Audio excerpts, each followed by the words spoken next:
নমস্কার, এডুকেশন এক্সপ্রেসে আপনাদের অনেক অনেক স্বাগত। প্রত্যেক মঙ্গলবারের মতো আজকেও আমি এসে গেছি পড়াশোনা সংক্রান্ত যাবতীয় আলোচনা নিয়ে। আর আজকে আমাদের মধ্যে উপস্থিত রয়েছেন দুর্গাপুরেরই একজন শিক্ষক প্রশান্ত চ্যাটার্জি। নমস্কার স্যার, আপনাকে অনেক অনেক স্বাগত আমাদের অনুষ্ঠানে। তো আমরা প্রত্যেক দিনই কোনো না কোনো বিষয় নিয়ে আলোচনা করি, কিন্তু আজকে আমরা যে স্যারকে পেয়েছি তিনি একাই কিন্তু পরিচালনা করছেন একটা কোচিং সেন্টার। তিনি কোনো স্কুলের শিক্ষাগত করছেন না, তাই তো? না না, একদমই। প্রথমেই স্যারের কাছে আমি জানতে চাইবো যে মূলত কোন কোন সাবজেক্ট আপনি পড়ান? আমি স্পেশাল ইংলিশ বাংলাটা বেশি স্টাডি করে এবং সেটা আমার বাড়িতেই হয়, আদার্স কোনো ইয়ে নেই। আর এই যে আপনার কতদিন ধরে এই পড়াশোনা করিয়ে আসছেন ছাত্রছাত্রীদের? 2000 সাল থেকে চলছে। 2000 সাল থেকে চলছে ছাত্রছাত্রীদের পড়াশোনা? হ্যাঁ, 2000 সাল থেকে চলছে। তো আমি আজকে স্যারের কাছে জানতে চাইবো যে আপনি বলেন যে কোন কোন সাবজেক্ট পড়ান? স্পেশালি ইংলিশ বাংলাটা পড়াই। আচ্ছা, কোন কোন শ্রেণী? স্পেশালি 9, 10, 11, 12টা। তবে সেরকম ব্যাচ ফরমেশন যদি হয় আর কি, তখন ক্লাস 8টাকেও স্টার্ট করি আর কি। হ্যাঁ, ওই ইংলিশ বাংলাটা দিয়ে। তো আমি মাধ্যমিকে নিয়ে প্রথমে আলোচনা করব স্যারের কাছ থেকে। তো সকলেই জানে যে এখন একটা কোভিড পরিস্থিতি চলছে, সকলেই গৃহবন্দী, সে ঠিকমতো স্কুলে তো যাচ্ছে না, স্কুল তো বন্ধ, এখন অনলাইন ক্লাস হচ্ছে। তো আপনি কিভাবে পড়াশোনা করাচ্ছেন এই পরিস্থিতিতে? দেখুন, সারা বিশ্ব জুড়ে তো একটা প্যান্ডামিক সিচুয়েশন চলছিল। তো এই সিচুয়েশনটাকে মানে সিচুয়েশনের কাছে মাথা নত যাতে না হয়, তার জন্য আমরা একটা ব্যবস্থা করেছিলাম, মানে অনলাইন এডুকেশন একটা ছিল। তবে সেটা বেশ খুব যে লংজিভিটি পেয়েছে তা না, এখন পরিস্থিতি অনেকটা এখন মোটামুটি আমাদের হাতে কিছুটা কন্ট্রোলের মধ্যে রয়েছে আর কি। তো সেই জন্যে মোটামুটি এখন অফলাইন ক্লাস হচ্ছে, আর কিছু তখন কিন্তু বেশ কিছু অনলাইনও ক্লাস হয়েছে আর কি, যাতে স্টুডেন্টরা একদম পড়াশোনা থেকে ডিটাচ না হয়ে যায়। তার জন্য কিন্তু আমরা ওই অফলাইনটা চালু করেছিলাম, পড়াতাম অনলাইনে। বেশ তাতে মোটামুটি স্টুডেন্টরাও ইন্টারেস্টেড ছিল, যারা ভালো আর কি, তারা তো ধরুন এগোবে এই ব্যাপারে পার্টিসিপেট করেছিল। তো এখন অফলাইন ক্লাসও করা হচ্ছে? হ্যাঁ, এখন অফলাইন ক্লাস হচ্ছে কিছু কিছু। তো স্যারের কাছে প্রথমে যেটা জানতে চাইবো, এরপর যে মাধ্যমিকের আপনি বললেন ইংরাজি এবং বাংলা দুটো সাবজেক্টে আপনি পড়ান, তো আমি বাংলাটাকে নিয়ে একটু আলোচনা করতে চাই। যে আপনি প্রথমে একটু বাংলা সিলেবাস যেটা আছে মাধ্যমিকের ছাত্রছাত্রীদের বোঝার সুবিধার্থে যদি একটু বুঝিয়ে দেন। বাংলা সিলেবাসের প্রথমে তো পুরোটাই পড়া হচ্ছিল, ঠিক আছে, বাংলা সিলেবাসের। তো এখন কিছু কিছু অমিট করা হয়েছে সরকারের পক্ষ থেকে, যেহেতু ক্লাসগুলো সেভাবে হয়নি আর কি। হ্যাঁ, স্কুল তো হয়নি, এখনও স্কুল শুরু হয়নি। তার মধ্যে বাংলাতে জ্ঞানচক্ষু রয়েছে, বহুরূপী আছে, পথের দাবি আছে, আর কবিতার মধ্যে রয়েছে আয় আরও বেঁধে বেঁধে থাকি, আফ্রিকা অসুখী একজন, প্রলয়োল্লাস বলে একটা কবিতা আছে। আর একটা প্রবন্ধ রয়েছে হারিয়ে যাওয়া কালিকলম, আর নাটক একটা আছে সিরাজউদ্দৌলা, আর পূর্ণাঙ্গ সহায়ক গ্রন্থ একটা আছে, সেটা থেকে কোনি, আর কারো ককারো গ্রামারের মধ্যে রয়েছে সমাজ রয়েছে। তারপরে আরও কিছু নির্মিত জিনিস থাকে, যেগুলো সংলাপ, প্রতিবেদন রচনা, তবে ইংলিশ টু বেঙ্গলি এগুলোও করাতে হয় আর কি। এগুলো সিলেবাসের মধ্যে রয়েছে। বেশ কয়েকটা আর কি বাদ পড়েছে আর কি, কয়েকটা পরিস্থিতির জন্য, মানে সময়টা কমে গেছে, স্কুলে ক্লাসই তো হয়নি, স্টুডেন্টরা টোটালি ডিপেন্ড করছেন কিন্তু এই কোচিং সেন্টার স্যারদের উপরে ডিপেন্ড করেছে ম্যাক্সিমাম। স্কুল যেহেতু এবারে হয়নি সেভাবে। তো স্যারের কাছে আরও একটা বিষয় জানতে চাইবো, যে এই যে পরিস্থিতি, এই সময় ছাত্রছাত্রীরা সেরকম স্কুলে যেতে পারছে না, গৃহ শিক্ষকই ভরসা আপনি যেটা বললেন, তারপরেও বাড়িতে বসে যেটুকু টাইম থাকছে, তো তারা কিভাবে প্রস্তুতি নেবে পরীক্ষার জন্য? প্রস্তুতি নিতে হবে যারা অনলাইনে ক্লাস করছে, বা যদি কেউ অফলাইনে কোনো জায়গায় ক্লাস হচ্ছে, সেক্ষেত্রে স্টুডেন্টদেরকে আমি বলবো যে দুর্বল হয়ে পড়ার কোনো ব্যাপার নেই, তাদেরকে একটুকু থরলি চ্যাপ্টারগুলোতে যেতে হবে। থরলি যদি পড়ে, কারণ কি এখনকার প্রশ্নের বেসটা হয়ে গেছে, সবাই আমরা জানি যে এমসিকিউ বেস বেশি আছে, শর্ট প্রশ্নের জায়গাটা বেশি রয়েছে। তো সেই জন্যে বাংলা কি ইংলিশ প্রত্যেকটি চ্যাপ্টার আমার মনে হয় যদি একদম থরলি সবাই রিডিং পড়ে, তাহলে কী হবে, আমার মনে হয় কোনো সময় কোনো রকম কোনো সমস্যার সৃষ্টি হবে না। তার একটা ব্যাপার বলি, আর যেগুলো ডেসক্রিপটিভ টাইপের আছে খুব লিমিটেড থাকে, ডেসক্রিপটিভ খুব যে বড় প্রশ্ন লিখতে হচ্ছে তা লিখতে হচ্ছে না। থরলি যদি চ্যাপ্টারগুলো পড়া হয় তখন কিন্তু ডেসক্রিপটিভ হবে, তার সঙ্গে সঙ্গে কিন্তু শর্ট প্রশ্ন এমসিকিউ যতগুলো থাকবে সবগুলোই কিন্তু হয়ে যাবে, মানে স্টুডেন্টরা কাভার করতে পারবে। ওই জায়গা থেকে কি রিডিংটা যদি থরলি সবাই পড়ে, আমি বলবো প্রত্যেকটা স্টুডেন্টের পড়া উচিত। এই কারণে বলছি যাতে করে না ব্রড কোশ্চেন আটকাবে, না এমসিকিউ আটকাবে বা এসএ কিউ আটকাবে, সব প্রশ্নগুলোই কিন্তু হাতের মুঠোর মধ্যে পাবে স্টুডেন্টরা, আমি যেটুকু মনে করছি। আর থরলি রিডিং না পড়লে ওই সাজেস্টিভ কিছু প্রশ্ন এরকম করে কিন্তু আমার মনে হয় খুব একটা ফলপ্রসূ রেজাল্ট পাওয়া যাবে না। তো আমি আরো একটা বিষয় জানতে চাইবো যে আপনি বললেন বেশিরভাগই শর্ট কোয়েশ্চেন এখনকার সিলেবাসের যে নাম্বার বিভাজন সেটাতে, তো সেক্ষেত্রে নাম্বার তোলার নাম্বার ওঠানোর যে স্কোপটা রয়েছে, তো সেক্ষেত্রে কিন্তু পড়াশোনাটাও সেরকম খুঁটিয়ে তো পড়তে হবে। অবশ্যই অবশ্যই, একদমই তো বলে দিলাম প্রথমেই যে থরলি রিডিং পড়তে হবে, খুঁটিনাটি এবং টোটাল প্রত্যেকটি, যেমন বাংলার ক্ষেত্রে বলছি বা ইংলিশের ক্ষেত্রে বলছি, টোটাল বিষয়টার যে যে সাবজেক্ট ম্যাটারটা সেটা যদি মাথার মধ্যে আমি নিয়ে নিতে পারি, তাহলে কি হবে, আমাকে যেখান থেকে প্রশ্ন দিক না কেন আমি সেটাতে কিন্তু অগ্রসর হতে পারবো, বা আমি টোটাল প্রশ্নটাকে কাভার করতে পারবো। এবং এক্ষেত্রে কিন্তু নাম্বার ওঠার যে স্কোপটা আপনি বলছেন, সত্যি নাম্বার তোলার একটা ভালো স্কোপ আছে, দেখছি বেশ কয়েক বছর ধরে স্টুডেন্টরা কিন্তু ভালো জায়গায় পৌঁছাচ্ছে। মোটামুটি স্টুডেন্টরা সব পড়াশোনা না করা হয়নি, তারা করে, যারা প্রয়োজন মনে করছে বিশেষ করে পড়বে, এবং তারা নাম্বার কিন্তু পাবে যদি এই স্পেশালি কিন্তু থরলি রিডিংটা ফলো করে। আমি সব সাবজেক্টের ক্ষেত্রে বলবো, তবে আমি স্পেশালি বলবো ইংলিশ বাংলার ক্ষেত্রে একটু থরলি পড়লে খুব ভালো হয়। সেক্ষেত্রে আরো একটা বিষয় বলবো যে যে আপনি বললেন যে খুঁটিনাটি তো পড়তে হবে, যে সমস্ত পদ্য গদ্য যেগুলো রয়েছে, তো সেক্ষেত্রে আমি শর্ট কোয়েশ্চেনের বাইরে গিয়ে যদি বলি যেগুলো রচনাধর্মী প্রশ্ন রয়েছে, তো সেক্ষেত্রে কোন কোন পদ্য বা কিছু গদ্য কোন যদি একটু সাজেস্ট করেন যে এই এই জিনিসগুলোর উপরে বেশি গুরুত্ব সহকারে পড়বে। দেখুন এটাতে সাজেস্টিভ জিনিস ব্যাপার চলে আসছে যদিও, ঠিক আছে, তো আমি বলবো যে স্টুডেন্টদের ক্ষেত্রে যেটা সুবিধা বেশি হবে, যেমন অসুখ, মাধ্যমিকের ক্ষেত্রে বলছি, বাংলার ক্ষেত্রে বলছি, অসুখী একজন কবি, একটা কবিতা আছে, এই কবিতাটা কিন্তু যদি একটু সাবজেক্ট ম্যাটারটা পড়ে তাহলে কিন্তু তার ব্রড কোশ্চেনের কোনো অসুবিধা হবে না, বা এটা কিন্তু একটু ভালো ভালো অ্যান্সার লেখার ক্ষেত্রে একটু সুবিধাও আছে।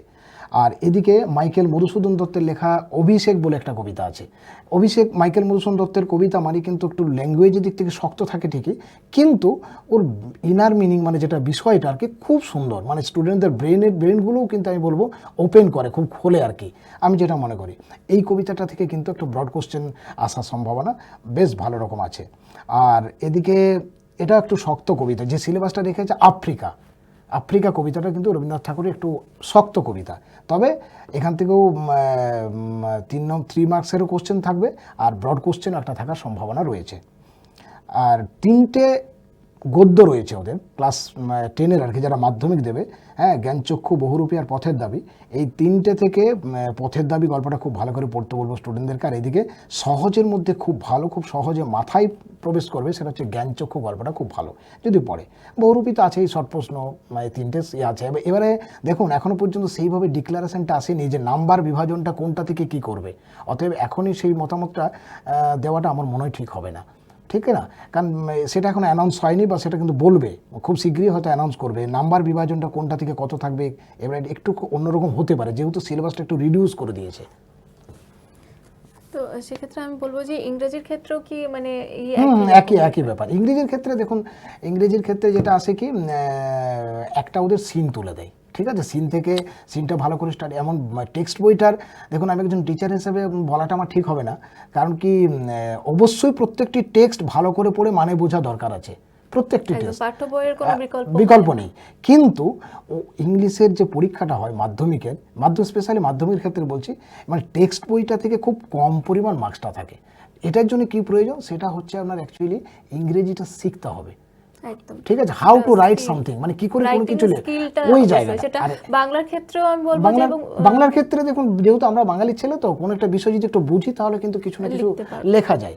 আর ইংরেজির ক্ষেত্রে কি হয়, টোটালটা ডিপেন্ডস করছে অন কিন্তু গ্রামার, একদম ফ্রম দ্য ভেরি বিগিনিং, একদম রুট থেকে যদি গ্রামারটা স্টুডেন্ট একটু ভালো করে পড়ে আমার মনে হয়, তাহলে কি হচ্ছে, এই ইংরেজির যে সিলেবাসটা আছে ক্লাস 10-এ, যেমন রিপোর্ট বলুন, প্রসেসিং বলুন, নোটিশ বলুন, তারপরে কোনো লেটার বলুন, এই যে জিনিসগুলো থাকে, রাইটিং স্কিল যেটা থাকে, এবং সেটা 30 মার্কস থাকছে। এবছরের ব্যাপারটা এখনও পর্যন্ত অ্যানাউন্স পাইনি, কিন্তু 30 মার্কস থাকছে। তো এই জায়গাটার জন্য তৈরি করতে হলে কিন্তু একটা স্টুডেন্ট যদি বেসিক জায়গায় গ্রামারটা মানে শেখে, ভিতটা শক্ত হতে ভিতটা হবে। যদি শক্ত হয় খুব ভালো হয় আর কি, খুবই ভালো হবে। মানে তো এক কথায় গ্রামার ছাড়া কোনো কথা হবে না ইংলিশের স্পেশালি। তো আমি এই ক্ষেত্রে আপনার কাছে জানতে চাইবো যে আপনি বলেন যে কোনো সাবজেক্টের উপরই ইংরেজির ক্ষেত্রে যে রাইটিং স্কিলটা বাড়াতে হবে এবং তার জন্য ভিতটা শক্ত হওয়া দরকার। অবশ্যই অবশ্যই। তো একদম একজন ছাত্রছাত্রী মানে কোনো ছাত্র একজন ছাত্রী বা ছাত্রী তো ছোট থেকে যে ভিতটা কিভাবে শক্ত করবে তার জন্য কি কি পন্থা গ্রহণ করবে, সেটা- অভিভাবক বলুন বা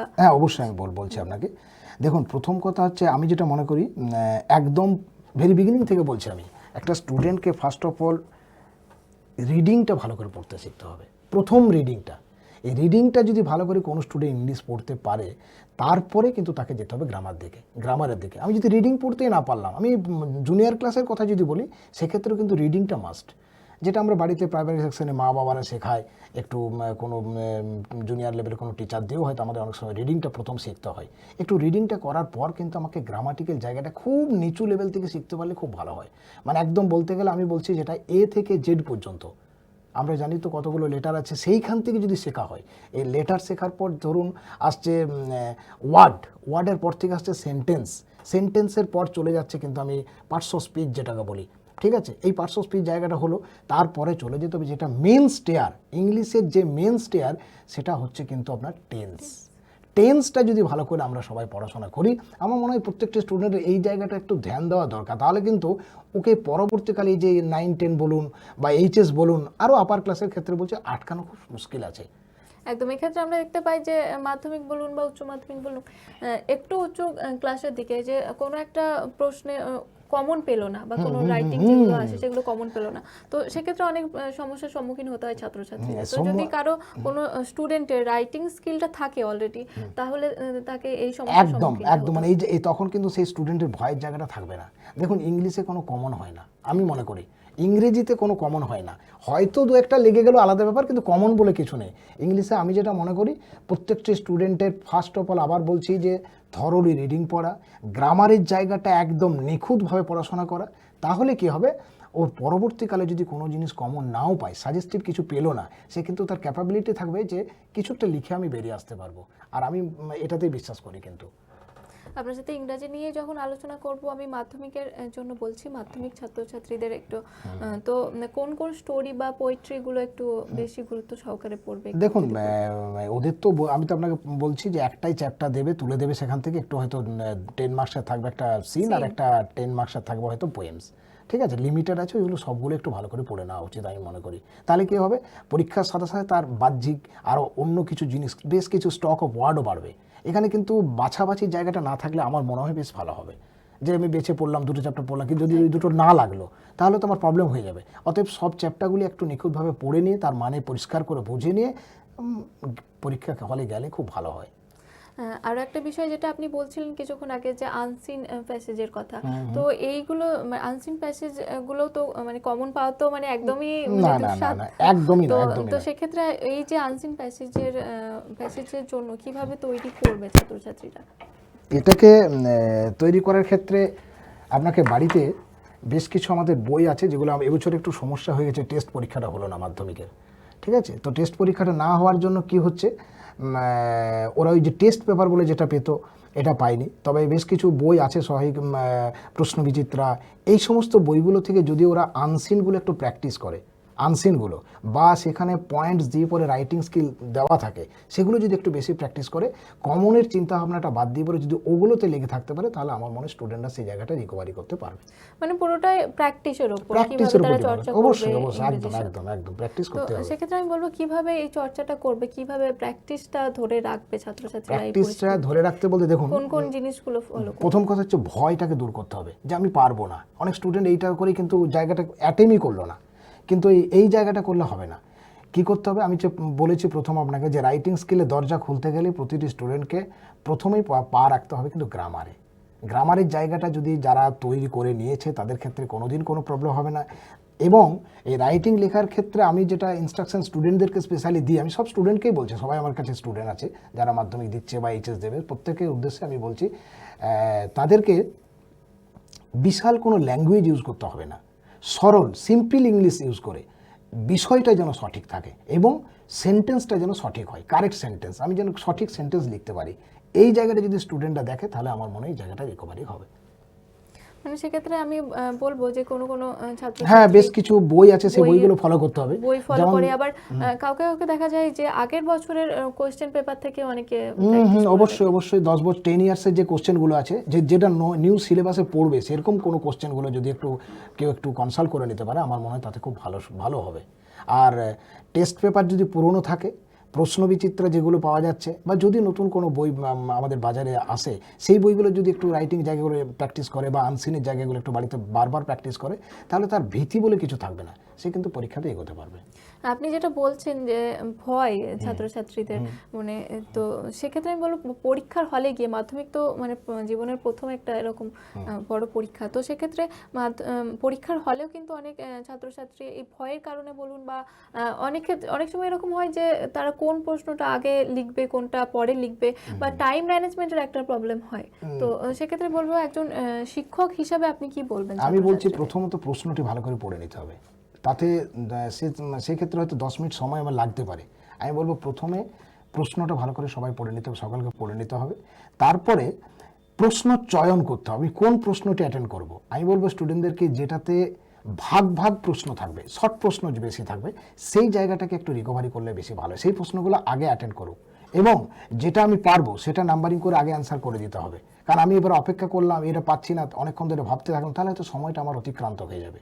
এই জায়গাটাকে অ্যাভয়েড করার জন্য আমি বলবো, আমি পরামর্শ দেবো স্টুডেন্টদেরকে যে প্রথমেই কিন্তু যেটা পারবো আমি সেটা নাম্বারিং করে অ্যান্সার করতে শুরু করব, এবং যেটাতে বেশি শর্ট প্রশ্ন, যদি টুকরো টুকরো যেটা প্রশ্ন, মাধ্যমিকের ক্ষেত্রে হোক বা এইচএসের ক্ষেত্রে ইংলিশের ক্ষেত্রে একটু নাম্বার বিভাজনটা থাকে, 1+2 +3 এরকম নাম্বার থাকে, ঠিক আছে? তো সেইগুলো একটু বেশি আমি অ্যাটেম্প করার চেষ্টা করব। কোনো একটা কোশ্চেনে হয়তো দেখবো যে 6 মার্কস আছে, ডাইরেক্ট 6 লিখেছে, কিন্তু সেটা অ্যাটেম্প করার থেকে যদি ওই টুকরো যে প্রশ্নটা লেখা আছে 1+1 প্লাস পাট করে এই জায়গাটা যদি অ্যাটেম্প করে, আমার মনে হয় স্টুডেন্টদের নাম্বার ক্যারি করতে বেশি ভালো হবে, সুবিধা হবে একটু। তো আরো একটা বিষয়, এরপরে আমরা তো মাধ্যমিক নিয়ে আলোচনা করলাম, তো এরপরে আমি একটু উচ্চ মাধ্যমিকের উপরে নজর দেব।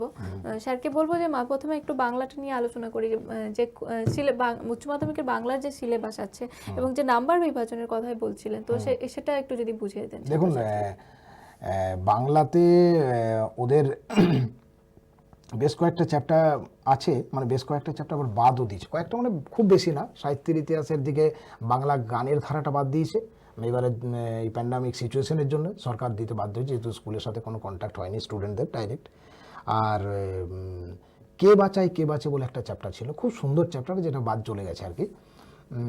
আর বাকি যে চ্যাপ্টারগুলো রয়েছে, ভারতবর্ষ, এই চ্যাপ্টারগুলো খুব ভালো করে, মানে একদম অন্তঃকরণ থেকে কিন্তু ডিপ কনসেন্ট্রেশন নিয়ে কিন্তু রিডিং ভালো করে পড়ে, এবং কোশ্চেন অ্যান্সার বিভিন্ন স্যারের কাছে স্টাডি করছেন, তাদের লেখাগুলো পড়তে হবে, আর তার সঙ্গে নিজেকেও একটু রিডিং পড়ে ভালো করে উদ্ধার করতে হবে। তো এক্ষেত্রে আমি জানতে চাইবো আপনার কাছ থেকে, যে মাধ্যমিকের যে বাংলা সিলেবাস, উচ্চ মাধ্যমিকের যে বাংলা সিলেবাস রয়েছে, তো সেখান থেকে কিছু যদি মডেল প্রশ্ন তুলে ধরে একটু যদি আলোচনা করে। বাংলার থেকে বলছেন? বাংলা থেকে। বাংলার থেকে যেমন ধরুন, এখন এই যে একটা রয়েছে, ওদের দুটো নাটক আছে, একটা আছে বিভাব, ঠিক আছে, আর একটা আছে নানা রোগের দিন। এই দুটো নাটক আছে, এখানে একটা অপশন থাকার সম্ভাবনা কিন্তু রয়েছে, মানে সম্ভাবনা নয়, এটা প্রতি বছরই কিন্তু দুটোতে একটা অ্যাটেম্প করতে হয়। কিন্তু এই বছর যেহেতু নাম্বার বিভাজনের ব্যাপারটা এখনও পরিষ্কার হয়নি, সেই জন্য আর কি একটু ধন্দে থাকতে পারে স্টুডেন্টরা, তবে কিন্তু মনে হয় এটা অপশন থাকবে। এই বিভাব নাটকটাতে সৌম্যমিত্র একটা দারুণ সিচুয়েশন এনেছেন। নাটকটা যখন এই নাটকটা লিখেছিলেন উনি, তখন একটা খুব সংকটময় পরিস্থিতি ছিল, মানে মন্বন্তর, দ্বিতীয় বিশ্বযুদ্ধ, এই বিভিন্ন রকম একটা টাফ সিচুয়েশনে কিন্তু এই নাটকটা মঞ্চস্থ হয়েছিল আর কি, নাটকটা লিখেছিলেন উনি। তো এই নাটকটাতে একটা আমার যেটা সাজেশন থাকবে, যে নাটকটির নাম বিভাব, অনেকে ওখানে একটা লাইন আছে, নাটকটির নাম অভাব হলে কেমন হতো। এই কারণে অভাব বলেছে, খুব ইম্পর্টেন্ট লাইন কিন্তু এটা, প্রশ্নটা খুব ভালো, যে অভাব কেন নামটা দিচ্ছে।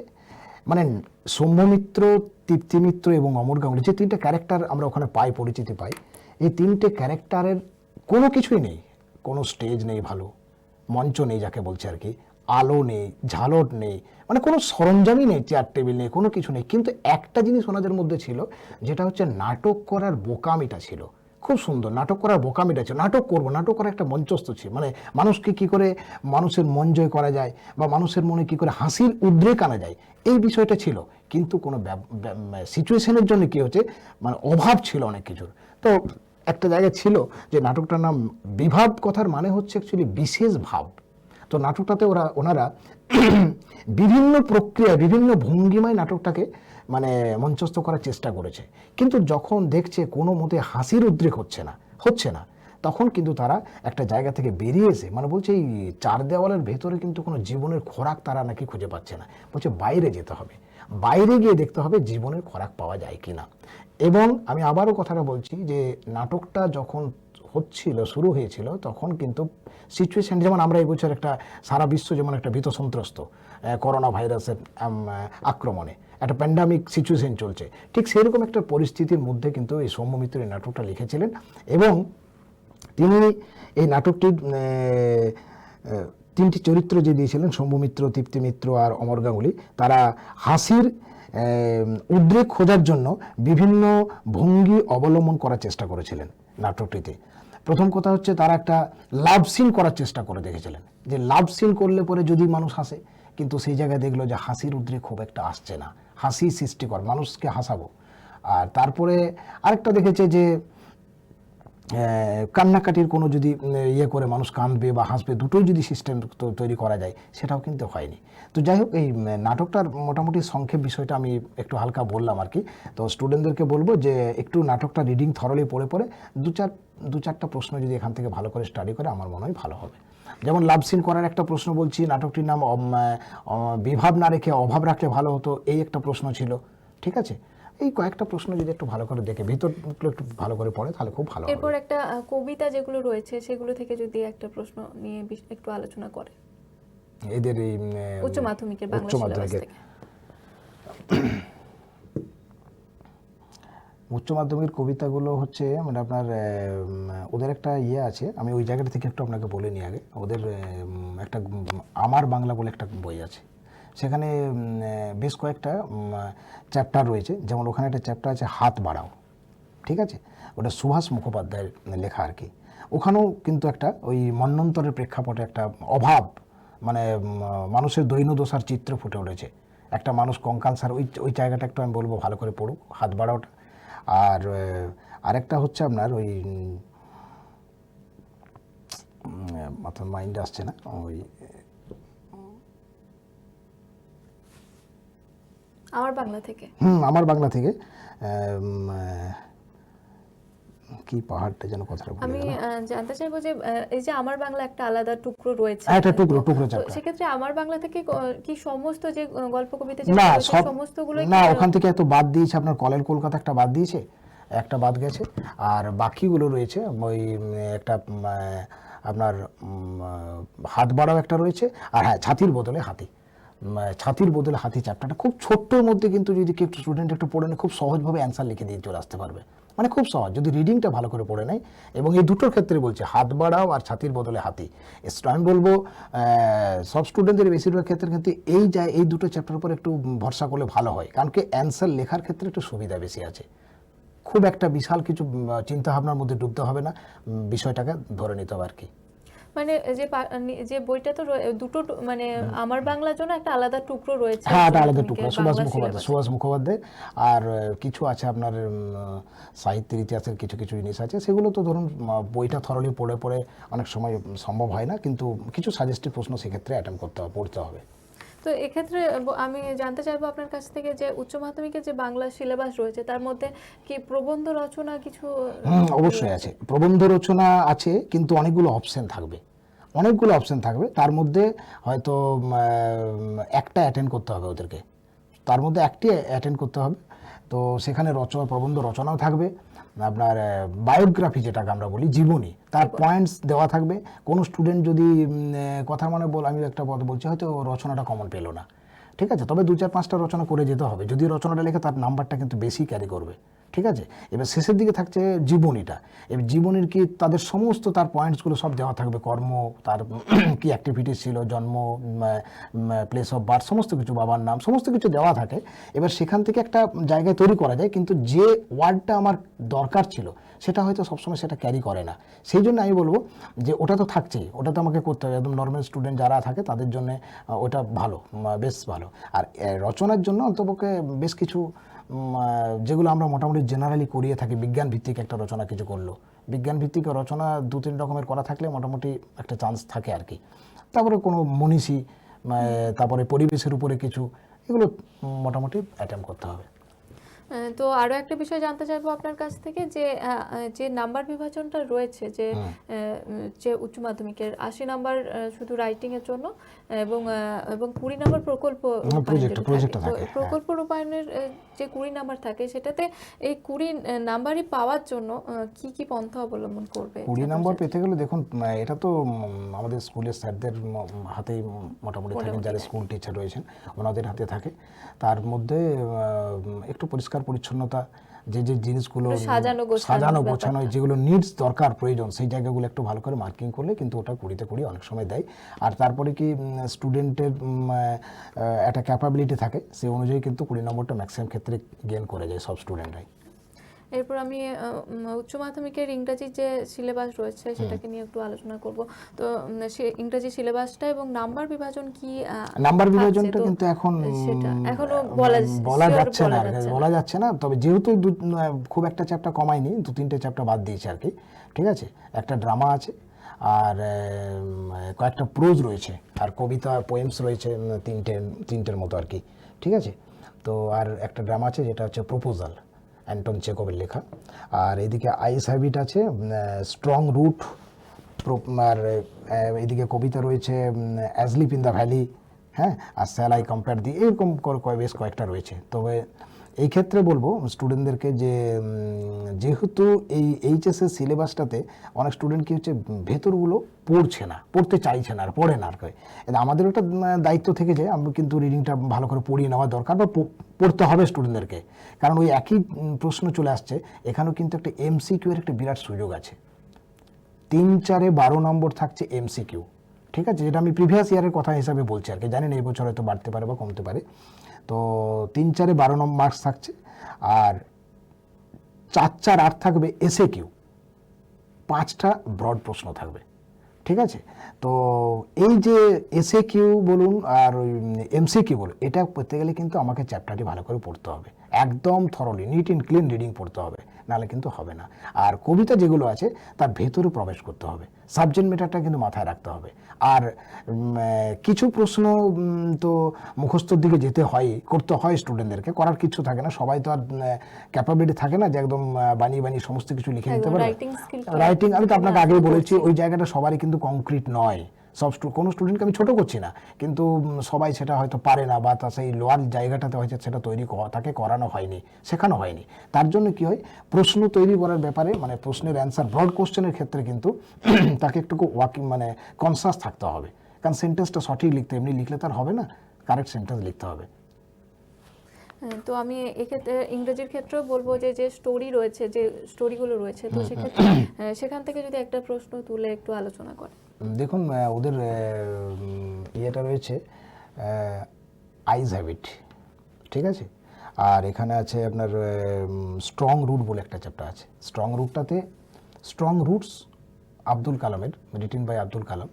ওটা স্ট্রং রুটস বলতে আমি যেটুকু বুঝিয়েছি, মানে মেনলি যে রুটটা, যার মূল, এই জায়গাটা যদি সঠিক থাকে, মানে যেখান থেকে ফর্মটা তৈরি হচ্ছে, সেই জায়গাটা যদি সঠিক থাকে স্টুডেন্টদের, বা স্টুডেন্ট বলতে যে চ্যাপ্টারটা বলতে চাইছে স্ট্রং রুট, সেই জন্য কিন্তু এই আব্দুল কালামের জায়গাটা, আজকে যিনি ছিলেন আমাদের প্রাক্তন রাষ্ট্রপতি হয়েছিলেন, তার সেই ভিজটা কিন্তু প্রচণ্ড স্ট্রং ছিল। এই কারণেই প্রথমত নামটা, মানে first of all we have to understand the title of the pros or poems or drama, যে কোনো এই জিনিসটা কিন্তু আমাদের জানতে হবে, নাহলে কিন্তু হবে না। তারপরে কি ওখানে আব্দুল কালামের ক্যারেক্টার বিশেষ একটা প্রশ্ন আছে। তারপর ওর বাবা, মানে ওই একটা কমিউনাল হারমোনির একটা জায়গা আছে ওখানে, কমিউনাল হারমোনি, আব্দুল কালামের চ্যাপ্টার থেকে। খুব সুন্দর প্রশ্ন ওটা, এবং অ্যান্সারটা খুব ভালো লেখাও যায় যদি স্টুডেন্ট একটু কনসাস থাকে আর কি, ওই জায়গাটা খুব ভালো। আর আরেকটা চ্যাপ্টার হচ্ছে বলে আপনাকে 3 কোশ্চেন বলে একটা চ্যাপ্টার আছে ওদের, খুব ইম্পর্টেন্ট প্রশ্ন, মানে খুব ভালো আর কি চ্যাপ্টারটা। ওখানে যার তার মাথাতে 3টে প্রশ্নের উত্তর খুঁজে বেড়াচ্ছেন উনি। তো 3টে প্রশ্নের উত্তরের খোঁজার জন্য উনি বিভিন্ন জায়গাতে আওয়াজ করলেন যে 3টে প্রশ্নের উত্তর যে যে দিতে পারবে তাদেরকে ভালো রকমের পুরস্কার দেওয়া হবে।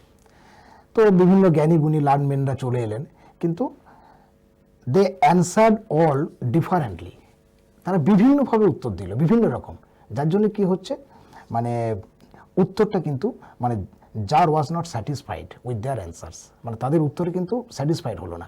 তখন এই যার চলে গেল কোথায়, একজন হারমিটের কাছে, যিনি নাকি শুধু সাধারণ ব্যক্তিদের কন্ট্যাক্টে আসেন একটা বনে, সেখানে চলে গেলেন উনি ওনার কাছে অ্যান্সারগুলো জানার জন্য।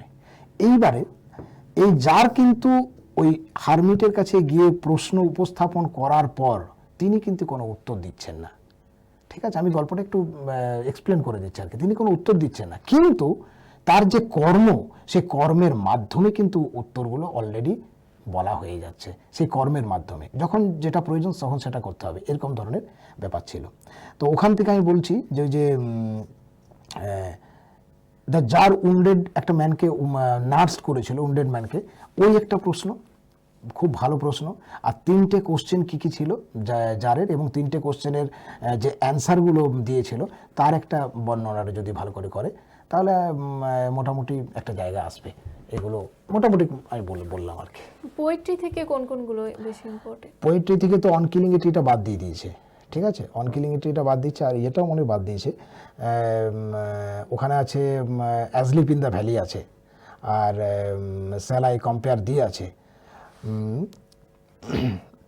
অ্যাজলিপ ইন দ্য ভ্যালিটা খুব ভালো ভালো, এটা অ্যাটেন্ড করা ভালো। আর আমি স্টুডেন্টদেরকে বলবো যে শ্যাল আই কম্পেয়ার দিটা একটু অ্যাটেন্ড করার চেষ্টা করতে হবে, কারণ সব স্টুডেন্ট আবার এটা অ্যাটেন্ড করতে চায় না, দেখেছি আর কি। তো এটা অ্যাটেন্ড করলে কি নাম্বারটা ভালো ক্যারি করে, কারণ এটার বিষয়টা এমনই, এটা যে অ্যাটেম্প করার এটাতে আবার পরিশ্রমটা কম করতে হয়। 3 থেকে 4টে প্রশ্ন যদি কেউ রেডি করে নেয় তাহলে কিন্তু সে এটা অ্যান্সার দিতে পারবে। তো আমি এক্ষেত্রে বলবো যে যে পোয়েট্রিগুলো রয়েছে সেখান থেকে যদি একটা কিছু প্রশ্ন তুলে ধরে আলোচনা করে। যেমন শ্যাল আই কম্পেয়ার দি থেকে একটা আমি প্রশ্ন বলছি, মানে বলছি যে যে যে কার সাথে তুলনা করতে চেয়েছিল, ঠিক আছে, এবং কেন বলেছে যে তুমি বেশি সুন্দর সকলের থেকে, ওই প্রশ্নটা একটু পড়লে ভালো হয়, ওই প্রশ্নটা ভালো, হ্যাঁ ওই প্রশ্নটা। তো ওখানে অ্যান্সারটা কেন বলেছে, মানে ওখানে একটা জিনিস দেখাচ্ছে যে সমস্ত কোন জিনিসটা পারপিচুয়েট কোনটা আমরা পার্মানেন্টলিভাবে পাচ্ছি, সেইটা প্রতিষ্ঠিত করতে গিয়ে কিন্তু শ্যাল আই কম্পেয়ার দি কবিতাটা লেখা হয়েছে আর কি। তো ওখানে অনেক জিনিস দেখছে যে সামারের সাথে তুলনা করেছে, ঠিক আছে, শ্যাল আই কম্পেয়ার দি মানে আমি কি তোমাকে টু এ সামার্স ডের সাথে তুলনা করতে পারি, ওটা বলেছে। তো সামার্স ডেটা আমাদের কন্টিনিউয়াস থাকে না, কিন্তু কিছু দিনের সময়ের জন্য আসে, ঠিক আছে, কিন্তু কবি বলতে চাইছে যাকে তুলনা করেছে সামার ডের সাথে, তিনি কিন্তু সেই জিনিসটা কিন্তু তার কবিতার মধ্যে চিরকাল থেকে যাচ্ছে, ঠিক আছে, মানে যেটা কিন্তু কোনোদিনই মুছবে না, সেইটা কিন্তু কেউ না কেউ পড়তে থাকছে, তাহলে সেই জায়গাটা পারপিচুয়েট হচ্ছে। এই কবিতার বিষয়টা এরকম আছে আর কি। তো এই তুলনার প্রশ্নটা ভালো করে করলে আমার মনে হয় বেশি ভালো হবে। এবং ড্রামার ক্ষেত্রে অনেক যে সমস্যাটা হয় ছাত্রছাত্রীদের, যে অনেকগুলো সেখানে ক্যারেক্টার থাকে, তো সেক্ষেত্রে কোন ক্যারেক্টার, সমস্ত ক্যারেক্টারগুলো যদি ধরে মানে পড়তে যায়, তো সেক্ষেত্রে একটা সমস্যা হয়ে থাকে। তো এক্ষেত্রে কি বলবেন যে প্রত্যেকটা ক্যারেক্টার কি? না না না না, আমি ব্যাপারটা যেটুকু বলছি আপনাকে, প্রশ্নটা সঠিক জায়গায় করেছেন আপনি। ওখানে দেখতে হবে যে গত বছর কোন ক্যারেক্টারটা এসেছিল, যদি কোনো ক্যারেক্টার বিশেষ প্রশ্ন এসে থাকে তাহলে সেইটাকে মোটামুটি রিপিট কোশ্চেন খুব কম হয়, সেই প্রশ্নটাকে একটু বাদ দিলে ভালো হয়। সেই প্রশ্নটা বাদ দেওয়ার পরে বাকি যে ক্যারেক্টারগুলো থাকবে, সেই 3টে যদি 4টে ক্যারেক্টার থাকে এটা নাটকে, যেমন এখানে আছে নাতালিয়া, লোমোভ আর চুবুকভ, ঠিক আছে, এই 3টে ক্যারেক্টারের মধ্যে যে ক্যারেক্টারটা গতবার এসেছে সেটা বাদ দিয়ে বাকি দুটো করে রাখা ভালো, স্টুডেন্টদের ক্ষেত্রে ভালো। তারপরে ওখানে শুধু এটা নয়, অনেকগুলো ভালো ভালো প্রশ্ন আছে, মানে ওই গেজ আর স্কুইজের যে লড়াইটা, নাতালিয়ার সাথে লোমবের, তারপরে অক্সেন মিডিয়া নিয়ে যে ঝগড়াটা কোয়ারেলটা হয়েছিল, ওই দুটো প্রশ্ন একটু ভালো করে করলে ভালো হয়। ক্যারেক্টার তো দুটো বললাম আর কি। আর ওই সোশ্যাল লাইফ, যেটা কোন সোশ্যাল লাইফটা রিভিল করেছে ওই নাটকটাতে, রাশিয়ান সোশ্যাল লাইফটা রিভিল করেছে ওদের ওই নাটকটাতে, ওই একটা জায়গা ভালো করে পড়তে হবে। আর আরেকটা জায়গা বলতে ভুলে যাচ্ছিলাম, ওই যখন লাস্ট লোমব চলে যাচ্ছে তখন কিন্তু ওকে ফিরিয়ে নিয়ে আসার জন্যে নাতালিয়া প্রচণ্ড রকম একটা আবেদন করেছে, ওই জায়গাটা একটু ভালো করে দেখলে ভালো হয়। তো আমি স্যারের কাছে আরও একবার আগেও জানতে চেয়েছি, আর এখনও আরেকবার জানতে চাইবো যে এই যে পরিস্থিতি, সেখানে তো ছাত্রছাত্রীরা কিভাবে তাদের পড়াশোনা করবে সেটা নিয়ে তো তারা নিজেরাই সংশয় আছে, কিভাবে শুরু করবে, কিভাবে সিলেবাস কমপ্লিট করবে।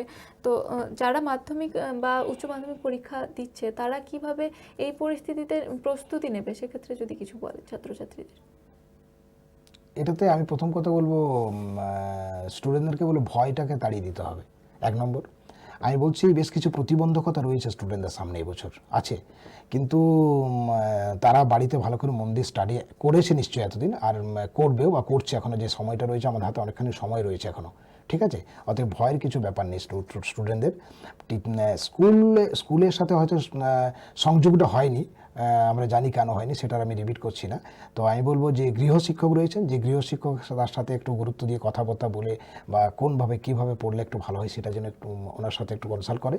আর আমি এখনও বারবার একটি কথা বলবো, প্রত্যেকটি স্টুডেন্ট, আমি স্পেশালি ইংলিশ বাংলার ক্ষেত্রে বলছি, থরলি রিডিং পড়তে হবে। থরলি রিডিং যদি পড়ে তাহলে কোনো স্টুডেন্টেরই কোনো ভয় বলে কিছু থাকবেই না, খুব ক্যাজুয়ালি পরীক্ষা দিয়ে চলে আসবে। কিন্তু ব্রড কোশ্চেনের ক্ষেত্রে, বাংলার ক্ষেত্রে তো বাঙালির ছেলে মেয়ে এমনিতেই কিছু না কিছু লিখে আসতে পারবে যদি বিষয়টা জানা থাকে। আর ইংলিশের ক্ষেত্রে আমি আবারও বলছি, ওই জায়গাটা হয়তো কিছু মুখস্থ বিশেষ কিছু কোশ্চেন 10-15টা কোশ্চেন ব্রড রেডি রাখতেই হবে, 20টার মতো প্রশ্ন রেডি করে রাখতে হবে, ওখান থেকে কিন্তু অ্যান্সার লেখা যাবে বাকি কোশ্চেন, যদি সে কমন নাও পেয়ে থাকে, ভয়ের কিছু ব্যাপার নেই। আরও একটা বিষয় যেটা হচ্ছে যে যারা একদম প্রান্তিক স্তরের ছেলে মেয়ে, একদম প্রান্তিক এলাকা থেকে, তো সেক্ষেত্রে আমি বলবো যে অনলাইন ক্লাস তো তারা করতে পারছে না। তো এখন যদিও পরিবহন ব্যবস্থা অনেকটা স্বাভাবিক হয়েছে, যান চলাচল হচ্ছে, তো সেক্ষেত্রে হয়তো গৃহশিক্ষকের কাছেও খুব একটা পৌঁছাতে পারছিল না, বা এখনও অনেকে পারছে না এই পরিস্থিতির জন্য। তো সেক্ষেত্রে তাদের জন্য কি বলবেন, তারা কিভাবে প্রস্তুতি নেবে? দেখুন, এটা একটা দারুণ প্রশ্ন, অস্বীকার করার কিছু নেই যে সবাই তো ধরুন অনলাইনে ক্লাস করতে পারছেও না। হয়তো ধরুন ভালো মোবাইল কেনার ক্যাপাবিলিটি অনেকের নেই একদম প্রান্তিক এরিয়াতে, এটা ঠিক কথা। তবে সেক্ষেত্রে বলবো যে তাদের সামনে একটা সত্যি একটা লড়াই আর কি বলতে গেলে। তো আমি বলবো তারা যেন হীনমন্যতায় না ভোগে, তারা একটুকু তাদের পড়াশোনার মধ্যে একটু লেগে থাকুক, তাহলে হবে। আর যদি গৃহশিক্ষক যার সাথে তাদের যোগাযোগ আছে, একটু যদি কোনো নোটগুলো নিয়ে নিতে পারে বা তাদের কোনো বিষয়গুলো যদি একটু আলোচনা করে দেয়, বাই ফোনে হোক, যদি ফোন এমনি কোনো ফোন থাকে সেটাতেও কাজ হবে। হয়তো সবাই অ্যান্ড্রয়েড সেট কিনতে নাও পারতে পারে, তো প্রান্তিক এলাকার মানুষের সেক্ষেত্রে অসুবিধা হয়, সেই জায়গাটা একটু দেখতে হবে। আরও একটা বিষয় যেটা হয়ে থাকে যে যারা ধরুন বাংলা নিয়ে কেউ যদি কোনো ছাত্রছাত্রী পড়াশোনা করতে চায় ভবিষ্যতে, তো সেক্ষেত্রে তারা প্রথম থেকে তাদের ভিতটা শক্ত করার জন্য বা তারা কিভাবে নিজেদের তৈরি করবে,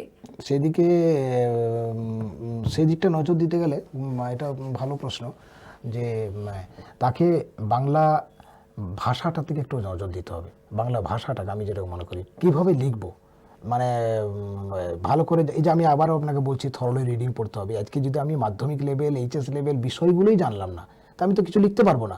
এবং সেখানে পড়তে গিয়েও তো আমার তো নিত্য নতুন বেশ কিছু ভাষার সাথে আমার তো অ্যাকোয়ান্টেন্স হচ্ছে, আমি তো পরিচিত হচ্ছি, সেই ভাষাগুলো রপ্ত করতে হবে। এবং বাংলার ব্যাকরণের একটা জায়গা আছে ভালো, ঠিক আছে, সেই ব্যাকরণটাকেও কিন্তু রপ্ত করতে হবে, তবেই কিন্তু। এবং এখন যেটা করেছে এইচএস, সাহিত্যের ইতিহাসে যে জায়গায় করেছে বেশ কিছু নিত্য নতুন করেছে, আমরা যখন পড়েছিলাম তখনও কিন্তু এই পাঠগুলো ছিল না, এখন একটু অন্যরকম এসেছে আর কি, ঠিক আছে। তো সেই জায়গাগুলো একটু পুঙ্খানুপুঙ্খ পড়লে পরে আমার মনে হয় পরবর্তীকালে বাংলার ক্ষেত্রে তাদের অসুবিধা হওয়ার কিছু কথা নয়।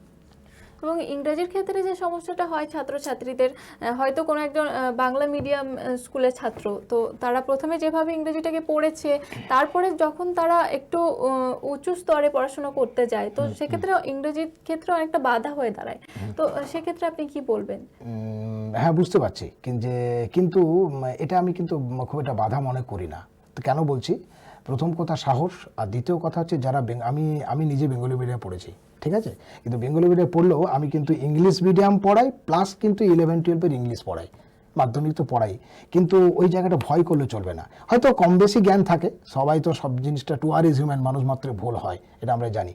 তবে সেই ক্ষেত্রে আমি আবারও বলবো, ওই একটুকু গ্রামারের জায়গাটা দেখতে হবে। ওই দরজাটা একটু না খুললে কিন্তু খুব সমস্যা। এটা কিন্তু ওই হাতে খাইয়ে দেওয়ার মতো ব্যাপার নয়। ওই গ্রামারের জায়গাটা একটু পড়তে হবে, একদম পার্ট, স্টেপ বাই স্টেপ যদি গ্রামারের জায়গাটা পড়ে, একদম এ থেকে জেড পর্যন্ত, তারপর ওয়ার্ড, তারপর সেন্টেন্স, তারপর পার্সন স্পিচ, তারপর টেন্স, ভয়েস, ন্যারেশন এবং ট্রান্সফরমেশন, ইন্টারচেঞ্জ অফ ডিগ্রি, এই জায়গাগুলো যদি একটু কমপ্লিট করতে, আরও ভেরিয়েশন আছে, সিনোনিম আছে, অ্যান্টোনিমস আছে, পড়তে পারলে অনেক কিছু ব্যাপার আছে।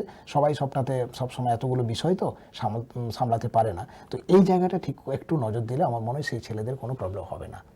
আমরা অনুষ্ঠানের প্রায় শেষ মুহূর্তে এসে গেছি, তো স্যারের কাছ থেকে লাস্ট যে বিষয়টা জানতে চাইবো সেটা হচ্ছে যে যে কোনো ছাত্রছাত্রী, মাধ্যমিক বলুন বা উচ্চ মাধ্যমিক বলুন, তাদের যে কাঙ্ক্ষিত লক্ষ্য, সেই কাঙ্ক্ষিত লক্ষ্যে পৌঁছানোর জন্য কি কি পন্থা অবলম্বন করবে, একজন শিক্ষক হিসেবে আপনি কি বলবেন? কাঙ্ক্ষিত লক্ষ্য বলতে কি, মানে আপনার এইচএস এর জায়গাটা রেজাল্টটা, তো আমি বলবো তাদেরকে এখন একটু সময় দিতে হবে পড়াশোনার জায়গাটাতে, 1 নম্বর।